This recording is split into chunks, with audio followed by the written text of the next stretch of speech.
আসসালামু আলাইকুম বন্ধুরা, কেমন আছেন সবাই? আশা করি অবশ্যই ভালো আছেন। তো বন্ধুরা, উত্তরাধিকারী সম্পত্তি, বাবা মায়ের সম্পত্তি, পূর্বপুরুষের নামের সম্পত্তি আমরা যখন একাধিক মালিকানায় লাভ করি তখন সেখানে বন্টন বাটোয়ারা দলিল ছাড়া আমরা কিন্তু নামজারি করতে পারি না। এমনকি সবাই মিলে একসাথে ওয়ারিশ সনদ দিয়ে আবেদন করলেও কিছু কিছু এসিলেন্ট সেটা কি করত, তারা প্রতিহত করত, রিজেক্ট করে দিত। তো আজকে ভূমি মন্ত্রণালয় থেকে একটা পরিপত্র জারি করা হয়েছে। যদিও ভূমি মন্ত্রণালয়ে যারা কাজ করেন তারা ২০২৪ সালে এখনো পড়ে আছেন। আমাদের যে স্বৈরাচারী হাসিনার আমলে ১১ই ফেব্রুয়ারি তারা লিখেছেন। আসলে এটা ১১ই ফেব্রুয়ারি ২০২৫ হবে। নিচের দিকে আবার ওই সিগনেচারে ঠিকই করেছেন। পরের দিকেও ঠিক করেছেন। তো যাই হোক, এটা একটা করণিক ভুল। এটা আমরা কেটে দেই। এটা ২০২৫ হবে।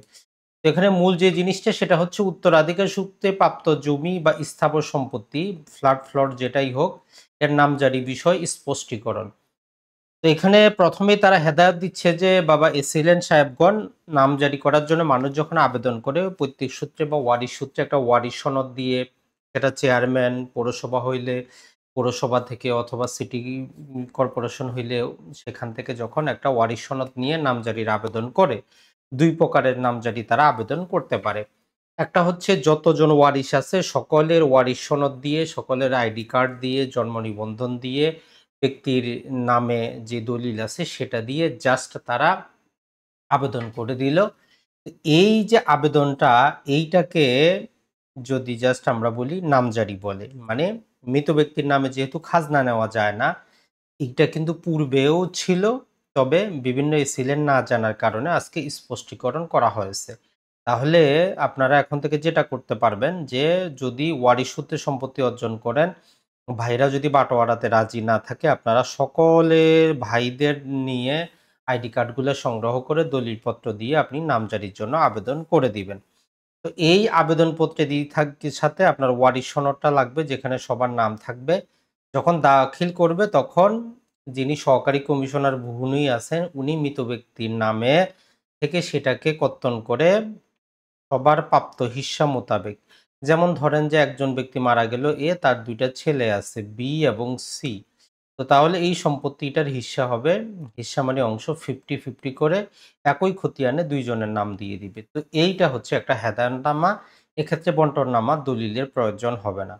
তাহলে প্রথমটা বুঝতে পারলেন যেটা, সেটা হচ্ছে যদি উত্তরাধিকারীরা বন্টন বাটোয়ারা এগ্রি না করে কোনো সমস্যা নেই। যতজন উত্তরাধিকারী আছে সকলের একসাথে করে নামজারির আবেদন করা।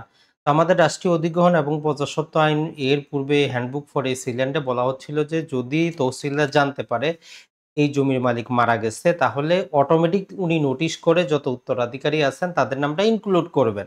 তো যাই হোক, তারা না করলেও আপনি এখন থেকে আবেদন করে দিবেন। এই পরিপত্রটা প্রিন্ট করে এসিল্যান্ডকে দেখাবেন, যাতে তাদের একটু বুদ্ধি হয়। তো মনে রাখবেন, এই সমস্ত এসিল্যান্ড যারা হন, প্রশাসন ক্যাডারে যারা আসেন, আসলে এই আইন বিভাগ থেকে যদি সারা দেশে নিয়োগ দেওয়া হয় তাহলে সবচেয়ে বেস্ট হয়। এবং এসিল্যান্ড হিসাবে যিনি দায়িত্ব পাবেন উনি যাতে সারা জীবন এসিল্যান্ড হিসাবেই থাকেন, এটা সবচেয়ে বেস্ট হবে। তো উনি, যেই সমস্ত ছাত্ররা প্রশাসন ক্যাডারে নিয়োগ পায় সহকারী কমিশনার ভূমি হিসাবে, ১-২ বছরে তারা প্রমোশন পেয়ে অন্য জায়গায় চলে যান। তারা ক এর পরে ভূমির খও বুঝেন না, আইন তো বুঝেনই না, কারণ আইনি ব্যাকগ্রাউন্ড থেকে আসেন না। তো আমরা স আরো জোর দিই, এটার দাবি আমরা আগেও জানিয়েছি যে এসিল্যান্ড অফিসে আরো একজন করে নামজারির জন্য।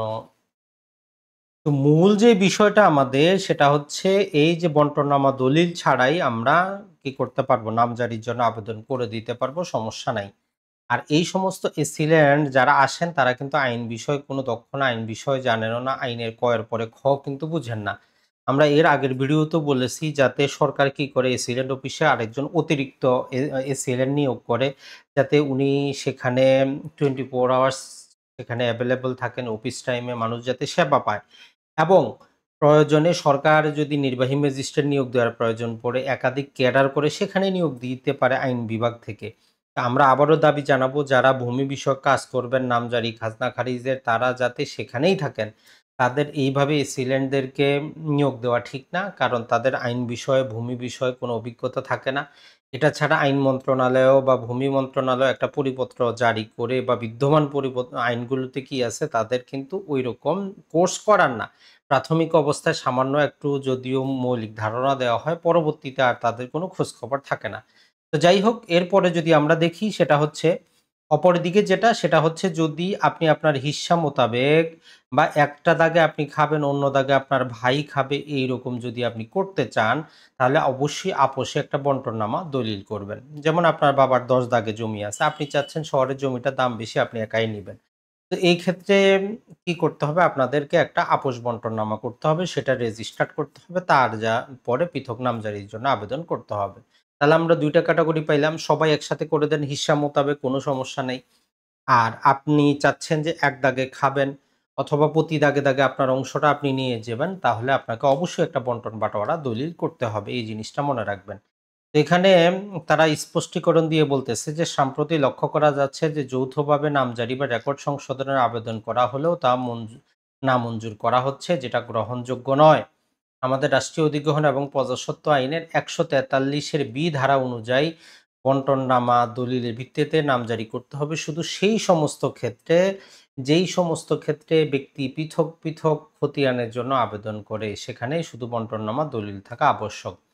সর্বশেষ তারা বলতেছে যে বন্টননামা দলিল না থাকার অজুহাতে নামঞ্জুর করা থেকে বিরত থাকার জন্য স্পষ্টীকরণ করা হলো। অর্থাৎ বন্টননামা দলিল নাই, এজন্য নামজারি কি করা যাবে না?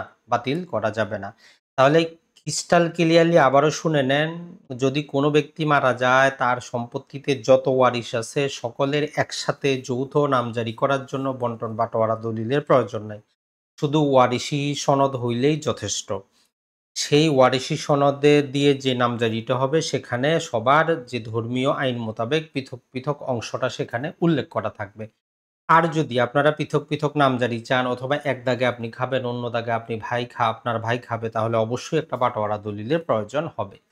এখন আসি আমরা যে আইনটির কারণে তারা এই কাজটি করতেছিল, সেটা হচ্ছে যে আমাদের রাষ্ট্রীয় অধিগ্রহণ এবং প্রজাস্বত্ব আইনের ৪২ খ দ্বারা যেটা বলতেছিল সেটা হচ্ছে যে এরকম যদি কোনো ব্যক্তি মারা যায়, মারা যাওয়ার পরে তার ওয়ারিশরা কি করবে? একটা বন্টন বাটোয়ারা দলিল সম্পাদন করবে, রেজিস্ট্রেশন করবে, সেই দলিল দিয়ে তখন রেকর্ড সংশোধন হবে।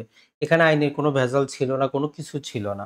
এখন আসি আমরা আরেকটা যেই সমস্যা, সেটা হচ্ছে অনেক ক্ষেত্রে যেটা হয়, ভাইয়ে, ভাইয়ে, ভাই-বোনদের মধ্যে বা ওয়ারিশদের মধ্যে মিল থাকে না, সবাই হয়তো দেশে থাকে না। তাদের মধ্যে কি করা সম্ভব না? বন্টন বাটোয়ারা দলিল করা সম্ভব না। তো এই ক্ষেত্রে আমরা যে দাবিটা জানাই সেটা হচ্ছে যে আপনি ১০ দাগে মালিক, যতটুকু করে মালিক ততটুকু যাতে আপনার নামে পৃথক খতিয়ানের সৃষ্টি করার অনুমতি দেওয়া হয়। কারণ আপনি মালিকানা পেয়েছেন, অন্যজন এগ্রি হচ্ছে না বলে আপনি নামজারি করতে পারবেন না, এমনটি যাতে না হয়। তাহলে প্রতি দাগে, দাগে যার যতটুকু অংশ সেই অংশ মোতাবেক নামজারি করা যেতে পারে, এই মর্মে একটা স্পষ্টীকরণও কিন্তু প্রয়োজন। কারণ আপনি আপনার প্রাপ্যতার চাইতে বেশি চাচ্ছেন না। একটা জমিতে ৫০ শতক আছে। আপনি হয়তো ১০ শতক পাবেন। এখন আপনার ওই ১০ শতক পৃথক আপনি নামজারি করার অনুমতি দেওয়ার জন্য আমরা জানাচ্ছি।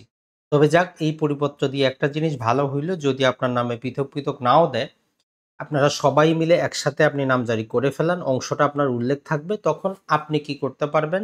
যেহেতু বিক্রি করার জন্য বা হস্তান্তর করার জন্য নামজারি বাধ্যতামূলক। নামজারি আপনার থাকলো, সেই দাগ থেকে কতটুকু বিক্রি করতেছেন আপনি বিক্রি করতে পারবেন। অর্থাৎ যেভাবেই যাক কোনো সমস্যা নাই। এই পরিপত্রের মাধ্যমে এটলিস্ট এসিল্যান্ডদেরকে আপনি কিছুটা হইলেও বুঝাইতে পারবেন যদি তারা না বুঝে। তো আমরা ভূমি ব্যবস্থায় চাই যারা দক্ষ, যারা বুঝবে। কারণ জনসাধারণ তো এত আইনের মারপ্যাঁচ বুঝে না। তো এই সিল্যান্ডরা বা ভূমি অফিসে যারা কাজ করে, এরা যদি এই পরিপত্রর মাধ্যমে বা বিভিন্ন সময় আরো যে পরিপত্র জারি করা হয়েছে, এগুলোর মাধ্যমে যদি কিছুটা জ্ঞান অর্জন করে, আমাদের জন্য সার্ভিস পাওয়াটা অনেকটা ইজি হবে। তাহলে বন্ধুরা, এই পরিপত্রের মূল বিষয়বস্তুটা এক লাইনে বলে দেই। ব্যক্তি মারা গেলে সবার নামে একসাথে নামজারি করে নেন। বিশেষত যারা মেয়ে আছেন, বোন আছেন, আপনার ভাই সম্পত্তি বিক্রি করে দিবে।